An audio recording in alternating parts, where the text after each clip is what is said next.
Como é que Deus faz as coisas, né? Eu tinha um sermão preparado para hoje à tarde, eu recebi um alguém aqui, desesperado na igreja. E perdeu alguém também muito precioso, passou um tsunami na vida. E chegou aqui desesperado à tarde na igreja, só estava eu aqui. Eu atendi por um tempo, está aqui conosco. E nas suas falas ele disse: eu não entendo porque Deus não reage aos meus sacrifícios, pastor. Por que Deus não reage aos meus sacrifícios? Porque ele perdeu alguém muito precioso, mas antes de perder esse alguém precioso, ele fez um monte de sacrifícios.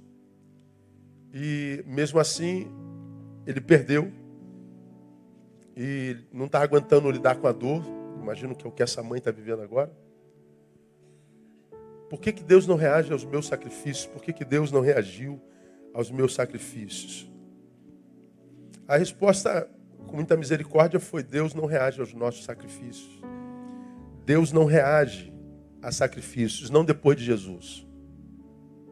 Não é sacrifício que move Deus. O sacrifício final, último, eterno, foi feito na cruz do Calvário. O que você deseja de Deus não vem para você pelo que você faz. Vem para você pelo que Jesus fez. Deus não reage a sacrifício. Não depois de Jesus. Qualquer sacrifício humano que visa fazer Deus se mover a nosso favor, vai dar em frustração mesmo. Depois de Jesus, todos os sacrifícios necessários, todos eles, ele revela em sua palavra. Eu vou sacrificar isso, sacrificar aquilo, eu vou fazer isso, fazer aquilo. Bobagem, não é o que move Deus. Não à luz do Evangelho. E os sacrifícios que ele ainda espera que nós façamos, todos eles já estão revelados na sua palavra, e estes sacrifícios não são para fazer Deus reagir, são para fazer Deus se alegrar conosco. São para nossa realização, porque a nossa vida encontra sentido, na minha concepção, quando Deus sorri para nós. Quando Deus olha para mim, para você, e diz assim: tu és meu filho amado, em quem me comprazo. É aquilo que ele disse para os seus filhos lá em Hebreus capítulo 11. Não tenho vergonha de ser chamado seu Deus. Quando a gente cai na graça do povo, quando a gente cai na graça de Deus. Quando a gente cai na graça de Deus, Deus sempre se move. Nem sempre fazendo o que a gente deseja, mas nos sustentando quando o que a gente deseja não acontece. Essa mãe, ela vai suportar a morte do filho. Temos aqui mães que já enterraram seus filhos. Pelo menos 2 aqui presentes eu vejo. E uma delas viu seu filho morrer na sua frente, baleado. E o filho morreu nos braços dela. A gente não tem como imaginar um negócio dessa. No momento é a agudeza de uma dor que parece insuportável. E a vontade de se livrar dessa dor é tão grande que a gente quer morrer junto. Mas o tempo vai passando, a gente olha para trás e diz: caramba, se não fora que o Senhor estivesse ao nosso lado. Mas Ele estava lá. Ele sempre está. Sempre está. Sempre está. Então, por que Deus não reage aos meus sacrifícios? Deus não reage a sacrifícios. Os sacrifícios que Ele quer de nós estão revelados aí. Já falei sobre isso lá atrás, um monte de tempo. Eu queria ministrar aos irmãos nessa noite, a você que está aqui. E que Deus possa abençoar você e essa família que está enlutada nessa noite. Vamos falar sobre alguns sacrifícios que Deus requer de nós. E eles estão todos revelados aí. E a gente começa lendo Oséias capítulo 6, versículo 6, onde a palavra diz assim: pois misericórdia quero, leia para mim o resto, e não sacrifícios, e o conhecimento de Deus mais do que o quê? Do que holocaustos. Então aqui já está selado a matéria. Eu não quero sacrifício. Pela boca do profeta Amós ele diz: olha, estou farto de vossos sacrifícios. Isso ainda lá no Velho Testamento. Mas se a gente vem para o Novo, Mateus 9:13, também está dito. E depois aprendei o que significa misericórdia quero e não sacrifício. Porque eu não vim chamar justos, mas pecadores. Então, no velho, ele já estava encerrando o ofício sacrificial, porque todo sacrifício apontava para Jesus. Jesus faz o sacrifício final e ele sela a palavra que diz, não há mais sacrifícios, o que eu quero é misericórdia. E os sacrifícios que a gente, porventura, queira oferecer a Deus, eles já estão todos revelados na palavra, eu passo a compartilhar com vocês. O primeiro sacrifício está aí, em Hebreus capítulo 13, verso 15. Eu quero que você leia comigo. Vamos todos a uma só voz? Por ele, pois, ofereçamos sempre a Deus sacrifício de louvor. Isto é, o fruto dos lábios que confessam o seu nome. Qual é o primeiro sacrifício revelado na palavra que Deus quer de nós? Sacrifício de louvor. Sacrifício de louvor. Esse é o primeiro sacrifício. Então não é qualquer sacrifício, está revelado, de louvor. Veja, o louvor aqui, nesse texto, é chamado de sacrifício. E é um sacrifício que a Bíblia está dizendo é fruto de lábios que confessam o nome de Jesus Cristo. Então ele está dizendo, esse louvor, que ele chama de sacrifício, só pode ser levado a efeito enquanto sacrifício e louvor por alguém que confessa Jesus como Senhor. Ou seja, na palavra só existe louvor de quem é discípulo de Jesus. E quem não é discípulo de Jesus? Não é louvor à luz da palavra. De onde nós tiramos isso? Romanos 10, de 8 a 10, que eu e você conhecemos muito bem, onde o Senhor, por Paulo, diz assim, mas que diz? A palavra está perto de ti, na tua boca, e no teu coração. Por que o texto fala na tua boca e no teu coração? Está falando a discípulos. Por quê? Porque é possível que o que a gente chama de adoração só esteja na boca. Ou seja, não brota do peito, não brota do coração. Isto é, a palavra da fé que pregamos, porque se com a tua boca confessares a Jesus como Senhor, e em teu coração creres que Deus o ressuscitou dentre os mortos, serás salvo. Pois é com o coração que se crê para a justiça e com a boca se faz confissão para a salvação. Veja, o texto fala o tempo todo na conexão entre boca e coração. Como quem diz, o que sai pela tua boca não pode ser só um amontoado de palavras abençoado por tons e semitons. Não. Isso é só música. Louvor, ele não sai da boca, ele sai da profundeza da nossa alma. A palavra está dizendo que o verdadeiro adorador não extrai o seu louvor apenas da boca. Ou seja, não é da boca para fora, ele extrai de dentro, do coração, da alma. Ou seja, o louvor verdadeiro é extraído das entranhas. Ele é extraído do cerne da alma. À luz do Evangelho, adorador e adoração se confundem. É algo que eu expresso ao Senhor porque faz parte da minha essência. Entrou pela experiência da palavra, pela conversão gerada pelo Espírito no meu peito, que me fez um adorador por excelência. Adorador e adoração se confundem na Bíblia Sagrada. Não tem como a gente adorar o Senhor se essa experiência das entranhas não foi vivida. A Bíblia diz que Deus procura o quê? Verdadeiros adoradores. Como eu já preguei aqui, se Deus procura verdadeiros adoradores, porque Deus procura deve ser algo absurdamente raro. Porque se fosse só cantoria, está todo mundo cantando o tempo todo, em algum lugar, uma musiquinha para Deus. Você canta no banheiro, você canta no carro. Você vê o pagodeiro cantando, o sertanejo cantando, todo mundo cantando. Então, como nós estamos aquela música do domingo passado, do Regis Danés, entra na minha casa, entra na minha vida, mexe com minha estrutura. O Brasil inteiro cantou, todo mundo gravou a música. Eu falei, meu Deus, então o Brasil se encheu de adoração. Ora, se encheu de adoração e não mudou nada no Brasil. Então não foi adoração, foi cantoria. Quando a Bíblia diz que nós devemos oferecer a Ele sacrifício de louvor, do que ele está falando, irmão? Se o louvor faz parte das minhas entranhas.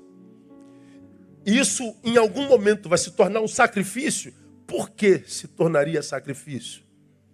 Porque nós chegaremos a um tempo como esse, em que nós olharíamos para fora, irmãos, e o que a gente veria era dor mesmo. Era perplexidade. O que a gente acharia era traição mesmo. O que a gente acharia era corrupção mesmo. O que a gente acharia era calamidade como essa que essa família vive. O que a gente acharia do lado de fora seria angústia. Ou seja, nós não encontraríamos com facilidade algo do lado de fora que me fizesse adorar com alma.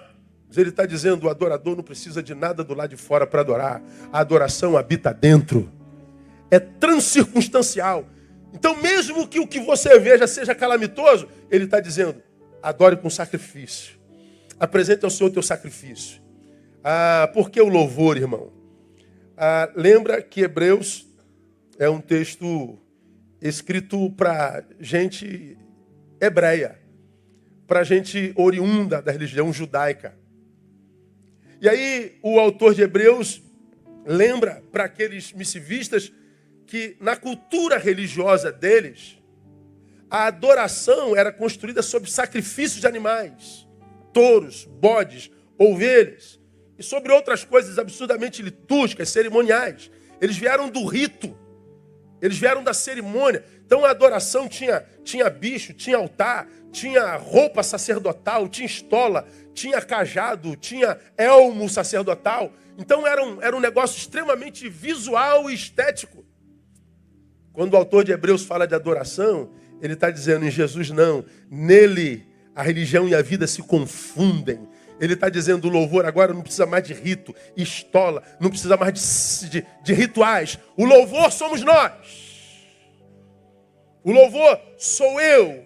Não é uma canção ou uma campanha. Somos nós. A liturgia que o agrada é o meu testemunho, a oferta que ele recebe é o meu dom e talento. E como a gente vive num tempo, irmãos, em que nossos olhos nos traem, nossos olhos não têm muito do que ver, a gente é tentado a parar de adorar. A gente vai se retirando para a gente e a gente parece que não tem mais razão para adorar. Mas a gente tem. E o Senhor está dizendo, continua adorando, mesmo nesse tempo calamitoso, porque eu continuo te achando e te sustentando na calamidade desse tempo, no nome de Jesus. Sacrifício de louvor. Não permita que o louvor saia dos seus lábios. Não permita que o louvor saia do teu peito. Não permita que o tempo presente te transforme num homem de pedra, no coração de pedra. Deixa o rio de água viva de Deus fluir de dentro de você.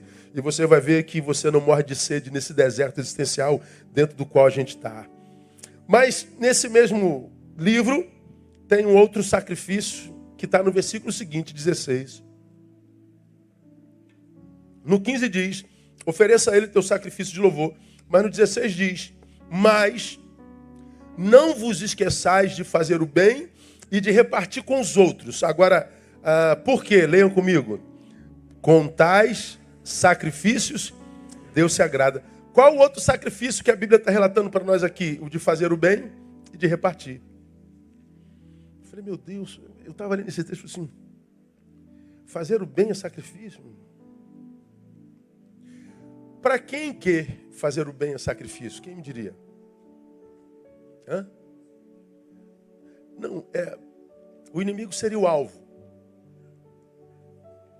Quem é que tem dificuldade de fazer o bem? Diga. Quem é do mal.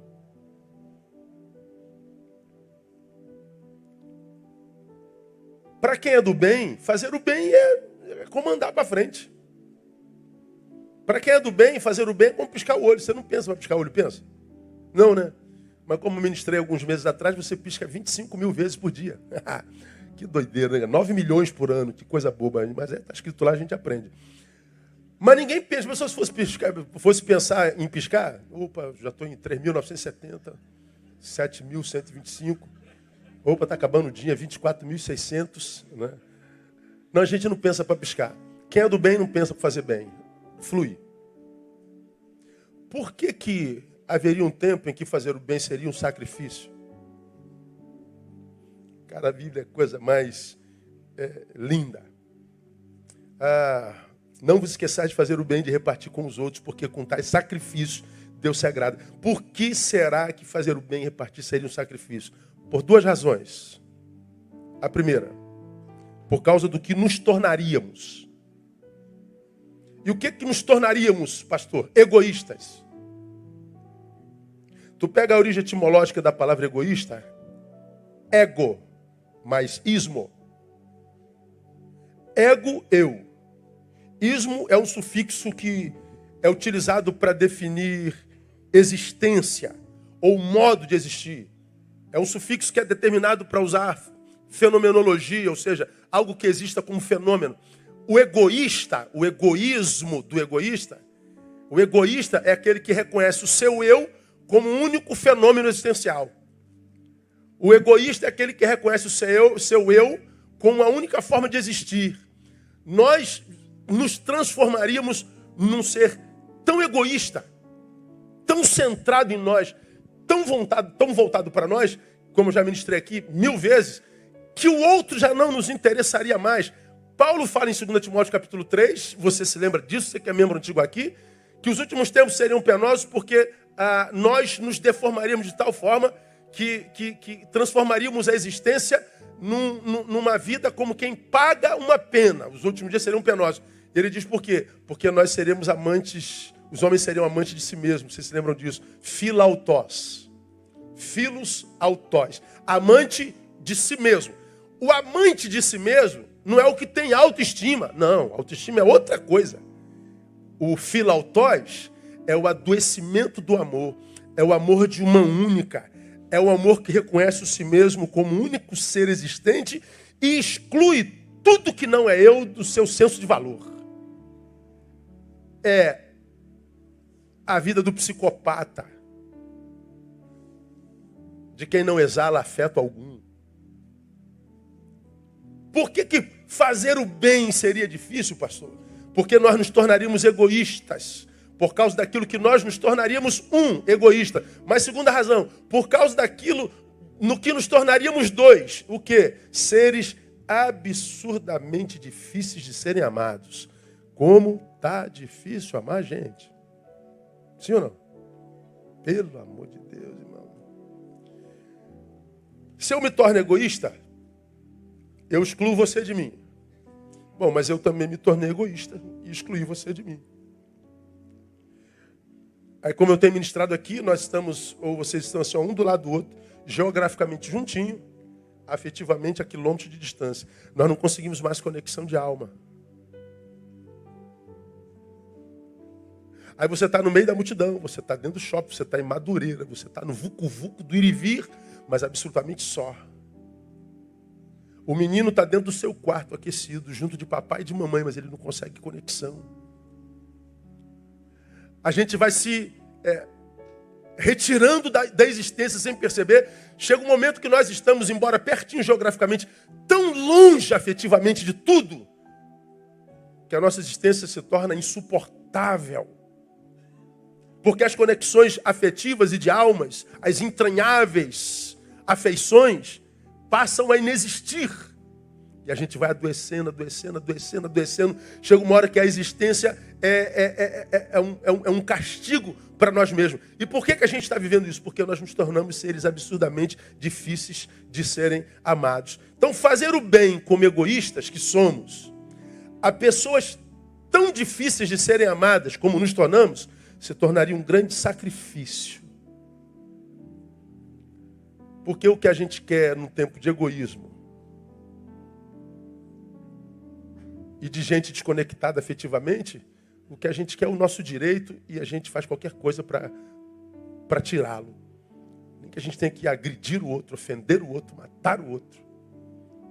Essa semana, nós no Brasil vivemos tanta barbaridade que a gente não se lembra de todas elas, né? Uma atrás da outra. Mas essa semana foi assim, ó, a mãe foi trabalhar, o pai ficou em casa com a filha, com um filho de 2 anos. Quando a mãe voltou, o filhinho está enforcado. O pai enforcou o filho e se enforcou do lado. Porque a mãe pediu o divórcio. Aí, a sua cabeça, que ainda é saudável, ainda, Talvez nem tanto quanto antes, mas ainda tem um pouco de saúde. Aí você fala, meu Deus, como é que um pai pode enforcar um filho? Imagine o camarada botando a cordinha no pescoço de uma criança de 2 anos. Imagine depois ele se pendurando na corda só para ter o prazer de ver a mulher sendo carcomida pela culpa e pela dor. O homem não consegue mais afeto com filho, com criança. Quando eu falo dessas barbaridades, eu sempre lembro que a gente não está falando de uma história que aconteceu em Marte, ou em Plutão, ou em Uranus. Nós estamos falando de uma produção terrena, de um ser humano da nossa mesma raça. Esses monstros revelam aonde eu e você podemos chegar na nossa doença. Não estamos falando de um ser estranho a nós. Quando eu olho para isso tudo, eu falo, meu Deus, olha no que eu posso me transformar se eu não cuidar da minha própria alma. Pois é, sacrifício de fazer o bem e de repartir. É daqui que vem a exortação de Paulo aos Gálatas, capítulo 6, de 9 a 10, onde ele diz assim, ó, e não nos cansemos de quê? De fazer o bem, porque a seu tempo ceifaremos, se não houvermos desfalecido. Paulo nesse texto está dizendo, é possível que você faça o bem e não colhe absolutamente nada do bem que você semeou. Não, peraí, pastor, está escrito aqui? Está. Não nos cansemos de fazer o bem, porque a seu tempo ceifaremos, se... Deu para entender? E se desfalecermos? Terá jogado a semente do bem em vão. Pois bem, quem semeia a semente do bem e não continua fazendo, não persevera em fazê-lo, abre mão de fazê-lo, se cansou, você vai achar de fato que o bem não vale a pena. Mas o bem não vale a pena só para quem desfalece. Se você não é mais aquele ser bondoso, generoso, abençoador que você foi um dia, porque você semeou, só te deram facada nas costas, só te traíram, não veio um obrigado, pastor, dessa gente maldita, e eu fiz tanto bem, eu quero saber, pastor, eu quero que se dane. Pois é, você desfaleceu. Esse desfalecimento é que faz com que o bem não volte. A Bíblia está dizendo, não se canse, continue fazendo bem, mesmo que seja como sacrifício. Ele vai voltar. E olha, irmão, ele volta quando a gente menos espera. Quando a gente menos espera. Você semeia um bem hoje, depois... Tem alguns vídeos na internet. Você conhece um vídeo de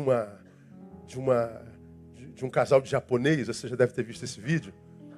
E tinha um garotinho que entrou num comérciozinho de um casal de japonês, aí roubou uma comida, saiu correndo, aí alguém pegou o menino e brigou com o menino, esculachou o menino, aí o dono viu, pera, vem cá, por que você está pegando isso? Minha mãe.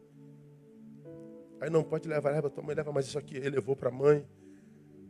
E chega em casa, alimenta a mãe, os anos se passam, esse menino vira médico.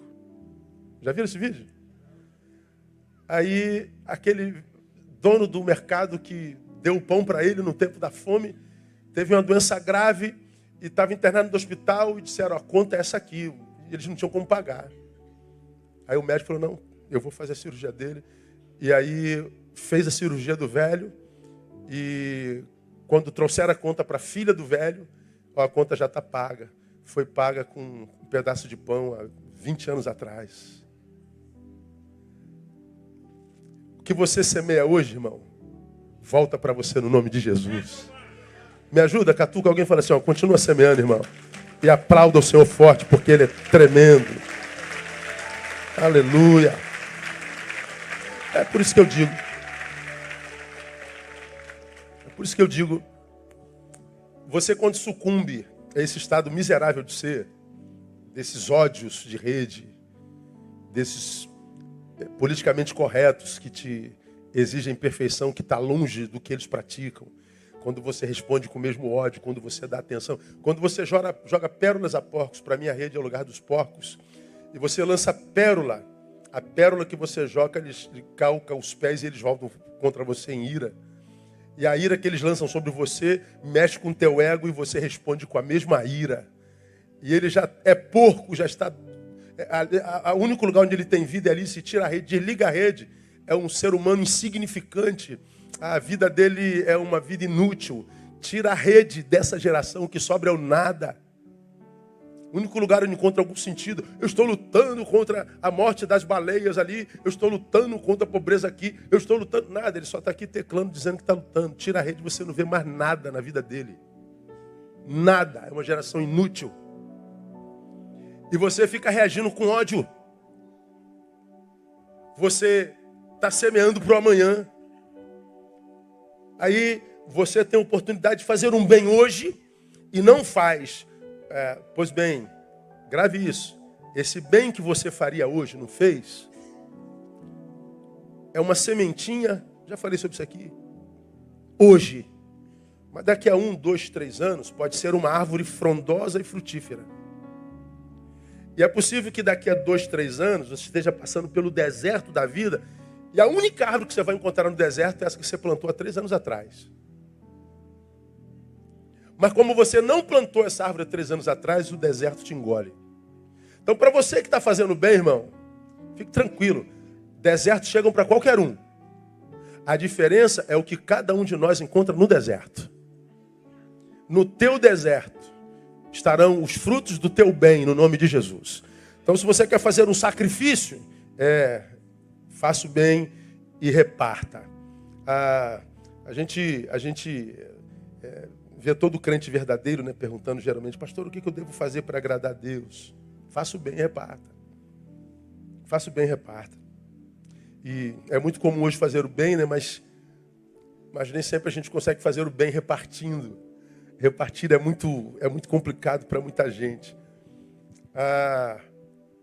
Quando você reparte, você está multiplicando vida. Quando você compartilha o recebido, você está multiplicando o que Deus fez e te deu. E toda vez que você multiplica, você está pronto para receber outro, porque Deus sabe que você vai multiplicar. É mais ou menos assim, ó. Vamos imaginar que Deus me tenha abençoado com algo muito, muito rico e poderoso.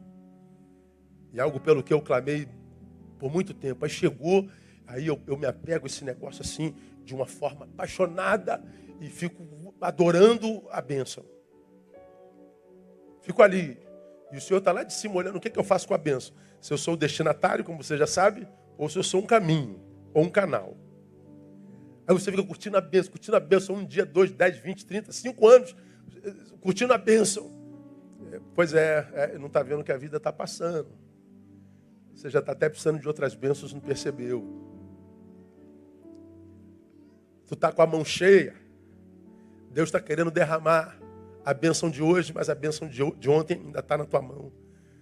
Deus está querendo derramar a bênção de hoje, adiante ontem está na tua mão. Deus está querendo derramar a bênção de hoje, adiante ontem está na tua mão. Você já perdeu a bênção de ontem, E o Senhor está dizendo, larga a bênção, meu filho. Bênção é maná, ela só serve para hoje. E não tenha medo de repartir, não. Porque o Deus que te deu hoje é Senhor do amanhã também. Então, quando você libera e curte da bênção só o que você precisa para hoje, você pode voltar para o Pai e dizer, Pai, abençoa teu servo. De novo, meu filho, cadê a bênção de ontem? Já foi liberado. Está com a mão vazia, filho? Então receba. A fonte é inesgotável. Pode aplaudir ele aí, irmão. É repartir. Repartir. Por isso que a Bíblia diz que a avareza é pecado de idolatria. O avarento é aquele que se apega à bênção e passa a adorá-la. É aquele que não consegue compartilhar. Ninguém está onde está sem que mereça estar. O terceiro sacrifício, são 4, e a gente vai embora. Tomar uma sopinha ali na praça com a nega, né? Sopinha dá, não dá? Dia 24, dá, não dá? Dá. O próximo sacrifício vem de Romanos 12, verso 1. Vamos juntos? Rogo-vos, pois, irmãos, pela compaixão de Deus, que apresenteis os vossos corpos como santo, que é o vosso culto. Olha só.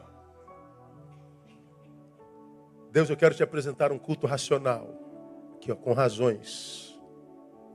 Eu me lembro como se fosse hoje. Eu tive um professor no Seminário do Sul, em 1988, Teologia da Adoração. E ele falou que esse culto é... Quando você vai adorar a Deus, você tem que deixar toda a emoção de lado. A emoção não entra no culto. Velho Falcão. Quem lembra do Velho Falcão aí? Aí, uma vez a gente estava no culto, ele fez uma oração. E ele disse assim: Deus, tira de nós toda a emoção. Aí eu abri o olho e falei: Deus, na minha não. Sem emoção, a minha não. Quer tirar minha emoção, eu morro, né, irmão? Não tira minha emoção, não. Aí ele terminou: para que nós te adoremos em espírito e em verdade. Falei, tirou a emoção do ser humano, não é mais ser humano. Culto racional não é um culto onde só tem razão. É um culto com razões. O que te traz aqui? Por que você está aqui? Por que você adora? Você sabe por que está aqui? Você sabe quem você está adorando? Qual é a razão que te faz fazê-lo? É razão. Isso é culto racional. Porque quando a mãe dessa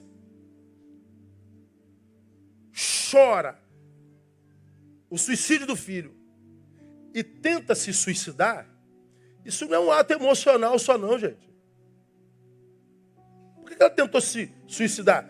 Porque a razão dela a deixa a par da desgraça ocorrida. A razão plena da desgraça acontecida gera a emoção que ela sentiu. A emoção desesperada é uma emoção produzida pela competência racional de discernir o que está diante de si. Porque se ela estivesse fora de si, ela ia olhar para o corpo do filho e de repente ia se recusar a sentir alguma coisa. Não, meu filho vai acordar, que é isso? Não, está tudo bem, não aconteceu nada não. Aí ela estaria fora de si. Porque a emoção diante do trauma não condiz. Agora quando ela... não, ela está fora de si. Não, ela está totalmente em si. E é exatamente por isso que ela está reagindo na proporção da dor.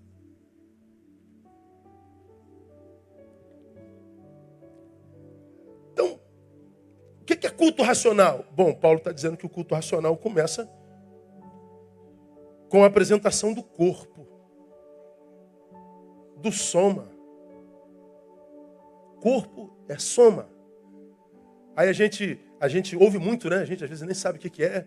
Você vai no médico, você está cheio de problema no corpo, as taxas saem tudo do lugar, e você está com um pano branco, o cabelo está caindo, você está com angústia. Aí tu vai no médico, faz uma bateria de exames, quando vem o resultado, o que dá lá?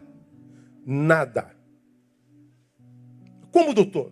O senhor não está vendo o que está acontecendo comigo? Estou. Isso é um problema psicossomático. É um problema psicológico que se manifesta no soma. Ora, o soma é o lugar onde a emoção se expressa. Se eu faço uma fisionomia assim, ó, o que eu senti? Susto. Se eu faço assim, ó, o que eu estou sentindo? Raiva. Se você fizer assim, ó, as emoções se manifestam no soma.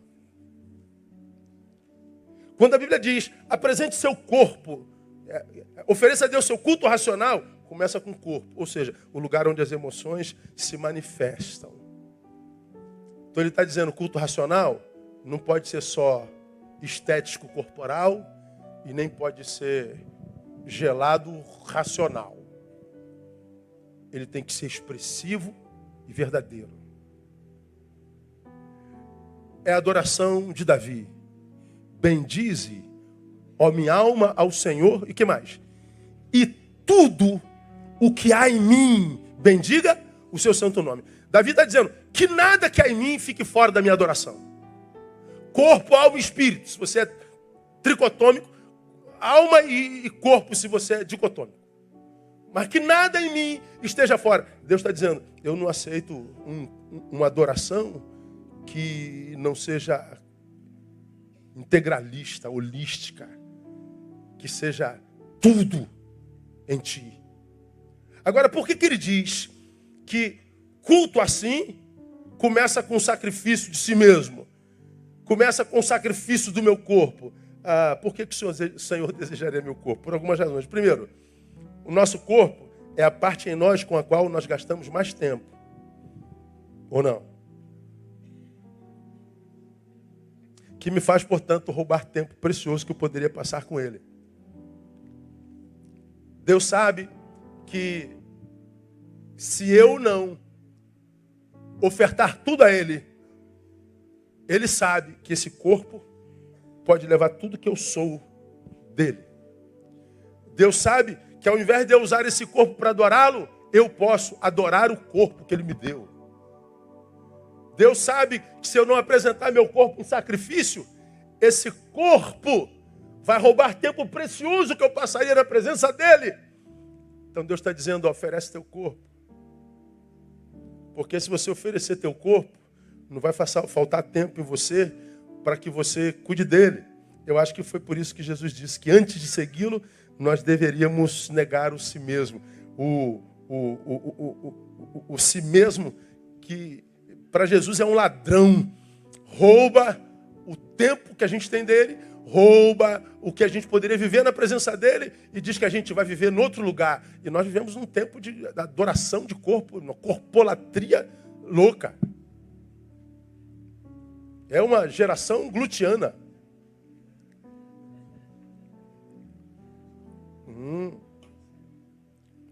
Deus quer que a gente apresente o corpo porque é a parte de mim com a qual eu mais gasto tempo. Segundo, Ele quer o nosso corpo porque é a parte em nós mais adorada por nós e pelos outros. É, portanto, a parte em mim que mais me faz roubar a glória de Deus.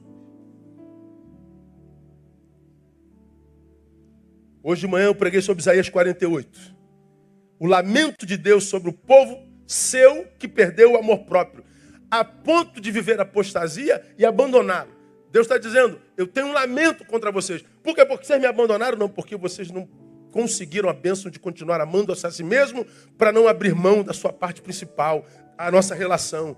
Aí o Senhor no versículo 11 diz assim, por amor de mim o faço, porque como seria profanado o meu nome? A minha glória não a darei a outrem. Porque Deus estava dizendo, vocês se deformaram de tal forma que a promessa que eu fiz não foi para vocês, mas ainda assim ainda vou abençoá-los. Você é infiel? Ele está dizendo, eu continuo fiel, mas não é mais por amor a você, porque você eu não conheço mais. É por amor ao meu nome. E eu vou abençoá-lo porque eu não divido a minha glória com outro. Pois é, o nosso corpo muitas vezes é tratado por nós como Deus.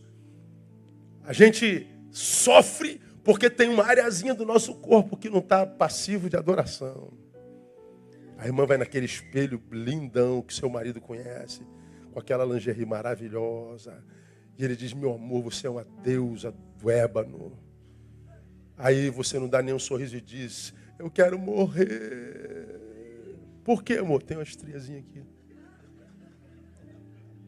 Aí se eu sou Deus, fala assim, então eu vou te matar, miserável. Só para tu deixar de ser burra. Quando você diz, eu vou gastar 50 mil para fazer uma cirurgia, para quê? Tirar 20 gramas de gordura aqui. Alguns têm um pouquinho mais de 20, é verdade. Mas tem gente que quer morrer porque tem uma barriguinha. Ou seja, minha barriga não está passivo de adoração. Eu quero que adorem meu gominho. Eu quero que adorem meu glúteo, meu bíceps. Que é isso, Jeová? Adorar teu glúteo? É isso? Ah, tá, entendi. Jeová, não é fácil não.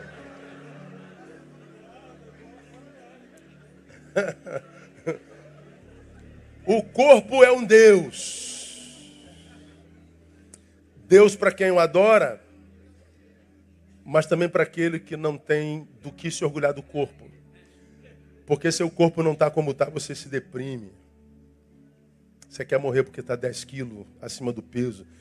E não é porque a tua saúde foi comprometida pelo 10 quilos, é porque você não é desejado, porque você não é adorado. Senhor está dizendo, pega esse corpo cheio de músculo, cheio de banha, e ofereça a mim como sacrifício. Porque ele rouba a minha glória, e eu não divido a minha glória com outro. Ele está dizendo, a forma como você lida com o seu corpo, pode me fazer teu inimigo. Porque eu não divido minha glória com ninguém. Idolatria não é só adorar o santo construído por mãos humanas que está pendurado na parede da igreja. É adorar a sua própria imagem. Por que Deus quer o meu corpo? Porque é a parte em mim mais vulnerável, a mais frágil. Mateus 26, 41. Vigiai e orai, para que não entreis em tentação. O espírito, na verdade, está pronto, mas a carne é o quê? Fraca. E como é fraca, irmão? Por mais santo que você seja, essa carne não morre. Você era um tarado na vida. Se converteu, o que acontece? Continua tarado, irmão. Não, pastor, eu não sinto mais nada, eu não estou sentindo mais nada, em nome de Jesus, eu estou cego para o sexo oposto. Mentira, você não tem coragem de admitir que você ainda é o que é. Porque o que morre não é a carne, o que renasce é o espírito para dominá-la. Você era uma fofoqueira, centro de informação, central de informação da tua rua. Se converteu, o que acontece? Continua central de informação, só que tu tira o banquinho da calçada.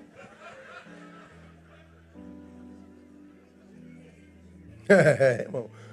Fico olhando pela janela assim, ó. Aqui, amor, a dona Maria está chegando em casa, olha essa hora que ela está chegando em casa. Só tirou o banquinho da porta. Continua fofoqueira. Vai ser fofoqueira na igreja. Ou não tem fofoqueira na igreja? Quantas fofoqueiras nós temos aqui? Ninguém. Toda vez que a gente fala de fofoca, não tem ninguém para ouvir. A gente prega para ninguém. Né?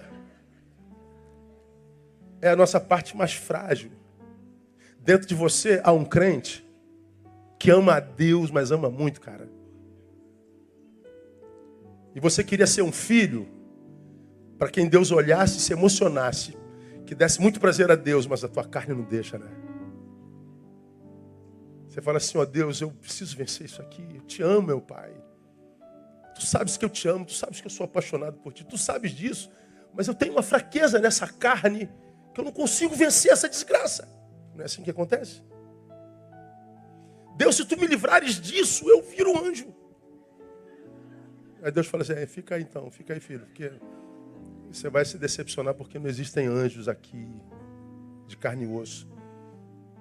Você é apaixonado por Jesus, cara. Você é apaixonado pela palavra. Você sabe que tem que ler mais a palavra. Você sabe que tem que orar mais. Mas a tua carne tem preguiça. A tua carne se recusa a abrir um espaço para isso. A tua carne pede outra coisa. E você diz, meu Deus, eu estou devendo ao Pai. Eu estou devendo à igreja de Deus. Eu estou devendo ao altar, o meu talento. Eu estou devendo. Por que você está devendo? Porque a tua alma não quer? Não, porque a tua carne não segue. E o Senhor está dizendo, apresenta o teu corpo como sacrifício. Como quem diz... Mesmo quando o corpo não quiser ser ofertado, faça uma força, sacrifique-o. É assim que a Bíblia diz que a gente tem que fazer. É esse sacrifício que Deus está falando. Porque é a parte mais fraca. Mas por que Deus quer o meu corpo, o teu corpo? Porque a parte finita em mim, que a despeito de ser finita, é insaciável. Provérbios 27, 20.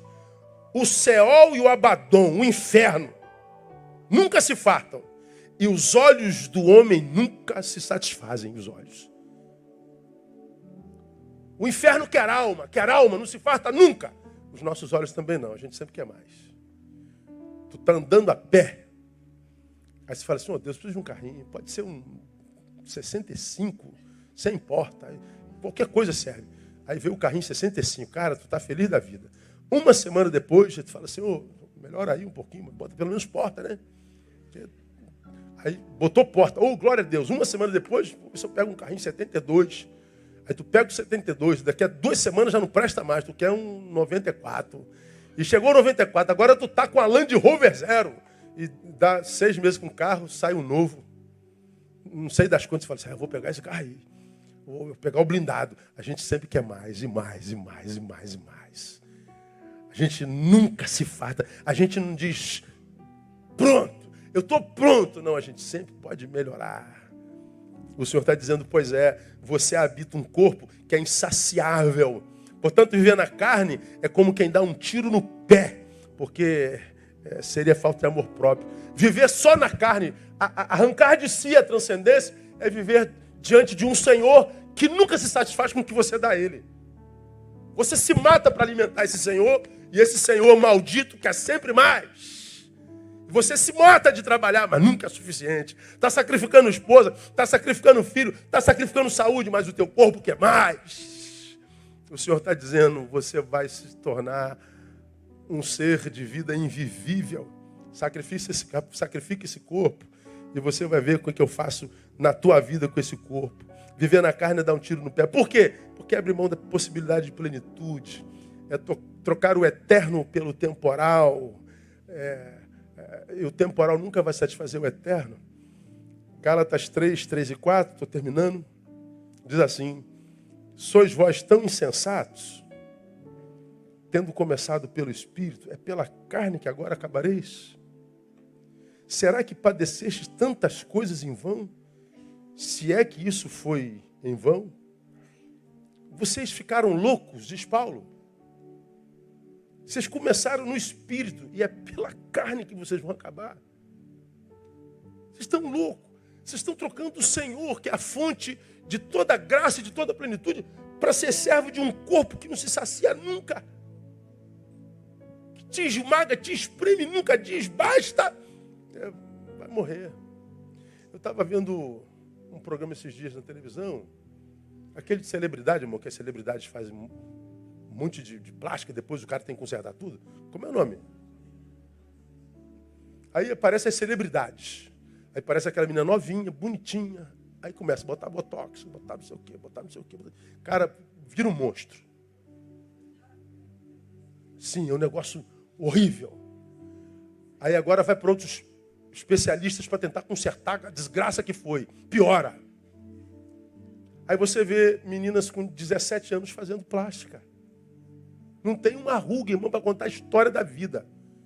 Mas já começou a botar aqui, botar aqui, botar ali, botar ali, botar ali. Aí você vai deformando o que Deus fez. Aí você olha, saiu do centro cirúrgico perfeito, mas daqui a 2 dias, não, mas ficou aqui, tá vendo aqui, olha só. Aí você olha assim, o que você está falando? Aqui, você não está vendo aqui? Não, aqui, aqui, sim, tal. Não estou vendo nada não. Olha aqui, bota uma lupa. Não estou vendo não, mas ela está vendo. E ela volta lá, gasta mais 15 mil reais para botar... O nosso olhar adoece e o nosso corpo pede mais. Mais, a gente vai mexendo tanto, tentando melhorar, vai piorando. A gente vai desconfigurando tudo que foi projeto do eterno. A gente vai estragando a nossa vida porque o nosso corpo pede mais. Nosso corpo pede mais. Nosso corpo pede mais. Maldito corpo quando o Senhor. Bendito corpo quando o servo. Quando nós sacrificamos esse corpo ao Senhor. Viver na carne é dizer a Deus que se abriu mão da felicidade. E queria ler com vocês Eclesiastes capítulo 1. Não vou pregar, só vou ler que ele se explica. Eu já preguei sobre esse texto. Só para lembrar a angústia de Salomão. Quando ele diz que tudo na vida é vaidade. Olha só o que ele diz aí. Palavras do pregador, filho de Davi, rei de Jerusalém. Vaidade de vaidade, diz o pregador, vaidade de vaidade, tudo é vaidade. Aí ele vai descrevendo. Que proveito tem um homem de todo o seu trabalho com que se afadiga debaixo do sol? Uma geração vai, outra geração vem, a terra permanece para sempre. O sol nasce, o sol se põe, corre de volta ao seu lugar de onde nasce. O vento vai para o sul, faz o seu giro para o norte, volve-se, revolve na sua carreira e retorna para os seus circuitos. Todos os ribeiros vão para o mar, contudo o mar não se enche. Ao lugar para onde os rios correm, para ali continuam a correr. Todas as coisas estão cheias de cansaço. Ninguém o pode exprimir, os olhos não se fartam de ver, nem os ouvidos se enchem de ouvir. O que tem sido, isso é o que há de ser, e o que se tem feito, isso se tornará a fazer. Nada há que seja novo debaixo do sol. Há alguma coisa de que se possa dizer, vê isso, é novo? Ela já existiu nos séculos que foram antes de nós. Já não há lembrança das gerações passadas, nem das gerações futuras haverá lembrança entre os que virão depois. Salomão está dizendo assim, cara, a vida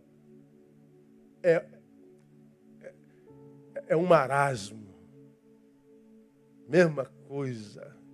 É uma repetição incólume. Parece que é É um botão que a gente aperta e a gente, como um botão, um robozinho, vai repetindo tudo, a mesma coisa, a mesma gente, dorme no mesmo lugar, trabalha na mesma coisa, pega o mesmo ônibus, é a mesma comida, é a mesma briga, é a mesma coisa, ano após ano, é a mesma coisa. O mar nunca se enche, está ali, o sol nasce ali, acaba ali, depois a lua aparece ali, aparece lá. Meu Deus, que enfado é a vida. Ele está cansado. Ele está deprimido, ele está enfadado, ele está insuportavelmente cheio de angústia, dizendo, meu Deus, não vale a pena viver, eu estou cansado disso. Aí ele tenta transformar a vida dele em algo que vale a pena viver. A gente vai para o capítulo 2, a gente vê o cara dizendo assim, ó, disse eu a mim mesmo, olha a solidão aí. Rei, filho de Davi, cercado de pessoas, mas nenhum amigo nelas. Cercada de mulheres, 1000, nenhuma dessas o amava. Cercado de bens, nenhum destes adentra a alma ou o peito. Sozinho, disse eu a mim mesmo, ora vem, eu te provarei com alegria. Portanto, gozo o prazer, mas eis que também isso era vaidade. Aí ele conclui, do riso disse, está doido. E da alegria, de que me serve essa? Ele foi para balada, ele foi para noite. Eu vou me alegrar. Voltou para casa, a tristeza estava esperando ele na cama dele. Ele disse, que adianta sorrir lá e aqui voltar para vazio, para angústia. Mas ele não desiste. 3, busquei no meu coração como estimular com vinho a minha carne, sem deixar-me guiar pela sabedoria. Ou seja, eu vou beber, eu vou abrir mão da minha sabedoria, da minha racionalidade e vou cair na gandaia. Bom, ele fez isso direto. Mas não adiantou nada. Passou o efeito do álcool, que sobrou foi angústia. Ele não para, no versículo 4 ele diz, fiz para mim obras magníficas, edifiquei casas, plantei vinhas, fiz hortas, jardins, plantei árvores frutíferas de todas as espécies. Ele está dizendo, vou mergulhar a cara no trabalho, quer saber? Eu vou atirar para todo lado, eu não vou dormir mais, eu vou acordar cedo, dormir de madrugada, trabalhar, obra, jardim, plantar árvore, eu vou virar um mega empresário, vou virar um workaholic. O que sobra no final do dia é cansaço. Ele não conseguiu transformar a existência em vida no trabalho. No versículo 7, comprei servos e servas, tive servos nascidos em casa. Ele está dizendo, eu vou me tornar o grande empreendedor e vou ter mais funcionários do que todo mundo no planeta. Servos e servas ele se tornou, mas não conseguiu transformar a sua existência em vida. Também tive grandes possessões de gados e rebanhos, mais do que todos os que houve antes de mim. Veja, ele está construindo casa, prédios, agora está dando com gado. Falei, meu Deus, eu vou ter que achar sentido para essa existência sem graça. Não adiantou, não. No versículo 8, diz o texto, ajuntei também para mim prata e ouro, tesouros dos reis e das províncias. Eu vou investir no mercado financeiro, eu vou comprar Bitcoin, eu vou comprar ouro, eu vou arrebentar a boca do balão, eu vou juntar dinheiro. Dinheiro vai trazer sentido para a minha vida. Ele conseguiu, foi o homem mais rico do universo. Não adiantou, não. Aí ele continua, né? Provi-me de cantores e cantoras. Vou investir em arte. Eu vou para tudo que é show. Onde tiver um show, um artista famoso, eu vou lá para o show. Não adiantou não, depois do fim do show, volta para a amargura. Mas ele não desiste, né? Porque a gente nasceu para viver e não para existir. Aí no versículo 8 ele diz, e das delícias dos filhos dos homens, concubinas em grande número, eu vou mergulhar no sexo. No sexo eu vou achar sentido para a minha vida. Não deu não. Do riso disse que me serve isso. Está doido. Angústia, angústia, angústia, angústia. Por que angústia, irmão? Porque ele fez tudo que o corpo pediu. Quer corpo? Toma. Quer corpo? Toma. Não é a mesma coisa que diz o pós-moderno, transmoderno? Não foi o que o deputado disse? Se eu tivesse um mês de vida, o que você faria? Eu ia transar com todos e todas. Eu ia cheirar todas as drogas ilícitas, eu ia fumar tudo, eu ia tudo. Pois é. Ia morrer com fome. Não há como você encontrar plenitude se não houver sacrifício do corpo. Isso tem a ver com religião? Nada. Eu sou evangélico, mas não sou religioso. Eu não acredito na fé nem dos evangélicos, você quer saber, irmão? Eu acredito na palavra, acredito no Jesus de Nazaré. Porque eu vejo Jesus na vida de gente que nunca entrou num tempo como esse. E não vejo Jesus na vida de muita gente que senta aí todo dia. E eu não tenho nada a ver com isso. Eu só tento viver a minha vida, né? E você a sua. Agora, o que a Bíblia diz é o seguinte: você pode dar o que quiser para o teu corpo.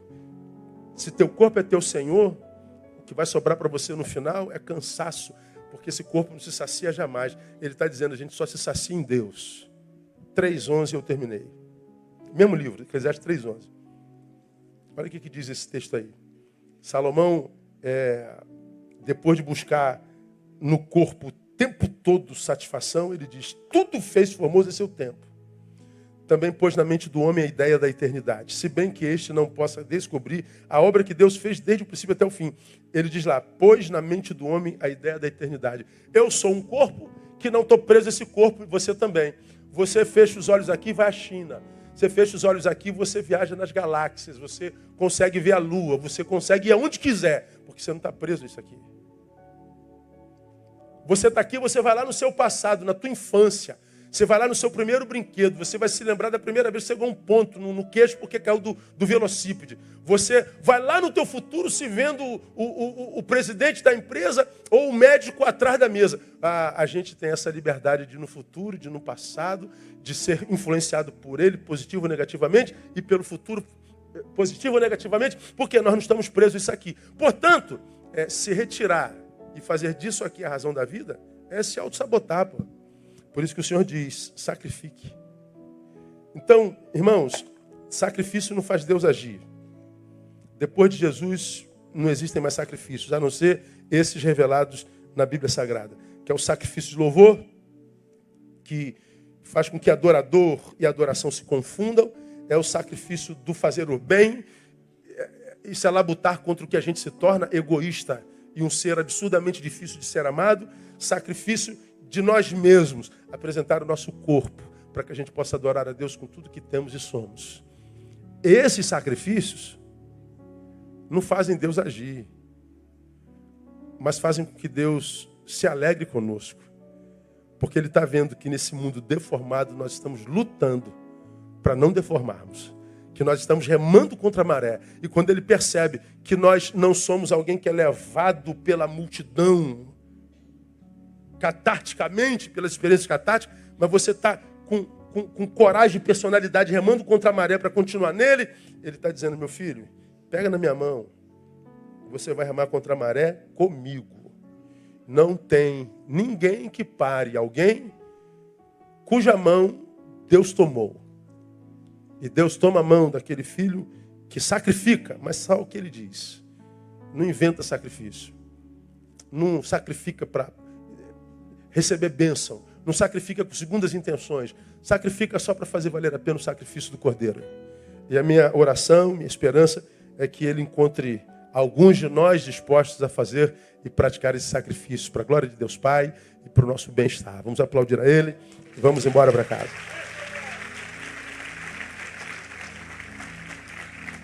Aleluia. Vamos sair cantando? Eu estava pensando na música, mas esqueci dela.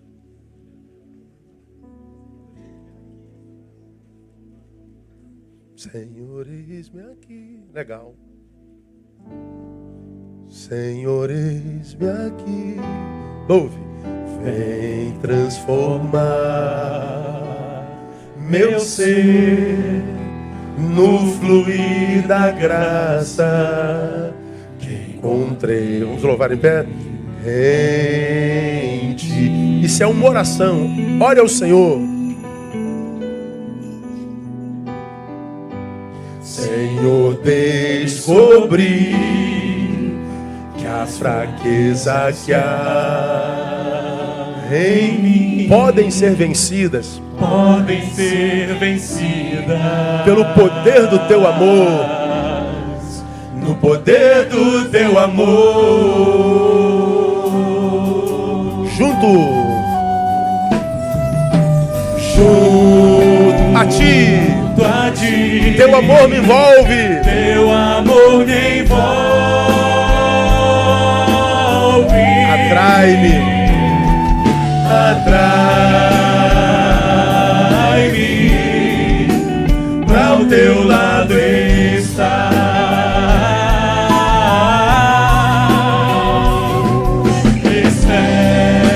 Espero em ti e subo como ar.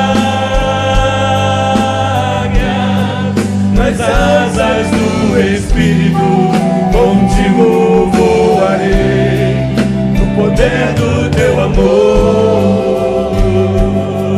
Ore mais uma vez essa canção. Primeira estrofe. Senhor, eis-me aqui, vem transformar. Queremos nos transformar num sacrifício de louvor, Deus. No fluir da graça. Queremos ser capazes de praticar o sacrifício de fazer o bem. Queremos sacrificar o nosso corpo, o nosso eu.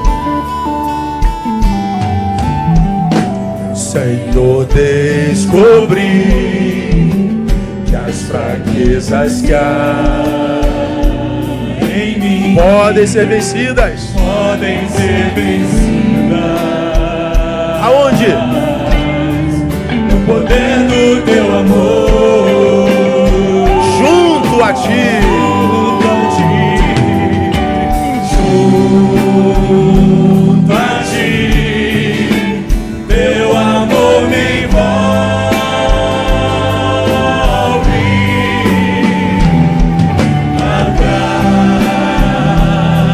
atrai-me, ao teu lado está.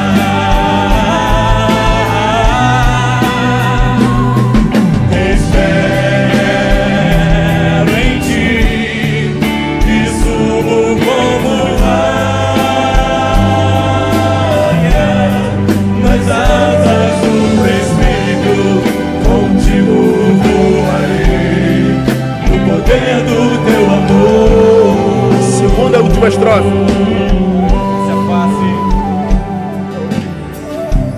Face a face, quero ver-te, meu Senhor, e conhecer o amor que habita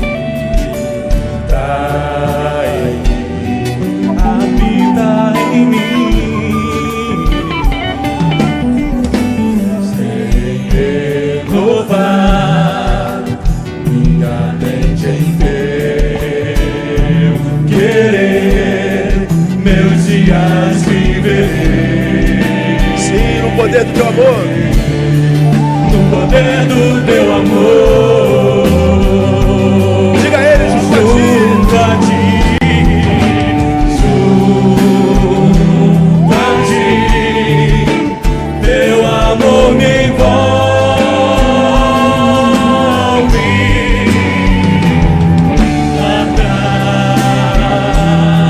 atrai-me, ao teu lado está.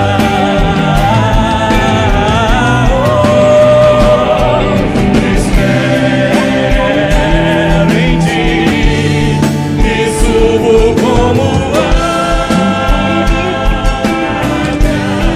nas asas do Espírito, contigo voarei, no poder do teu amor. Nas asas do Espírito. Nas asas do Espírito, contigo voarei, no poder do teu amor. Nas asas do Espírito, contigo voarei, no poder do teu amor. Aplauda o amor de Deus em Jesus, que se move em nossa direção por amor e graça. Ó Pai, muito obrigado por tua palavra, que é a lâmpada para os nossos pés e luz para o nosso caminho. Se tu desejas sacrifício, queremos ser capazes de ofertar esse sacrifício, Deus. Sacrifício de louvor, de viver uma vida para além de nós mesmos. Queremos te ofertar o sacrifício de fazer o bem, não sucumbir ao egoísmo e nem à deformação que nos transforma em gente incapaz de ser amada. Queremos, ó Deus, continuar sendo um caminho da tua bênção e não destinatário dela. Queremos te ofertar o sacrifício de nós mesmos, dos nossos corpos, esse que transforma a gente no inimigo teu porque rouba a tua glória, esse que rouba tempo precioso que podíamos passar contigo, esse, ó Deus, que quer aplauso o tempo inteiro, e este que é insaciável, que que se transforma em nós no pior senhor que nós podemos ter. Queremos que esse corpo seja um servo para a tua glória. Queremos que esse corpo, ó Deus, não receba ou roube a tua glória, mas seja um corpo que glorifique ao Senhor todos os dias. Muito obrigado, porque a tua palavra é viva, a tua palavra é eficaz. Estamos começando, ó Deus, a última semana de agosto. Até aqui o Senhor nos ajudou e nos guardou. Guarda-nos nessa semana mais, cubra-nos com as tuas asas, livra-nos da seta que voa de dia e de noite, livra-nos do laço do passarinheiro, livre-nos da inveja do invejoso, livre-nos, ó Deus, do maligno que quer tirar o que conseguimos com esforço e suor, livra-nos, ó Deus, do assassino e do sanguinário, que o teu povo que sai daqui chegue em casa são e salvo, atravesse essa semana em vitória e volte no próximo domingo para agradecer-te por mais uma semana. Abençoamos o teu povo e profetizamos que assim será, pelo poder do nome de Jesus, nosso Senhor que reina. Amém e aleluia. O melhor aplauso a Ele. Deus abençoe você. Até quarta-feira, permitindo o Pai. Não saia sem dar um abração no irmão que está do seu lado. Boa semana a todos.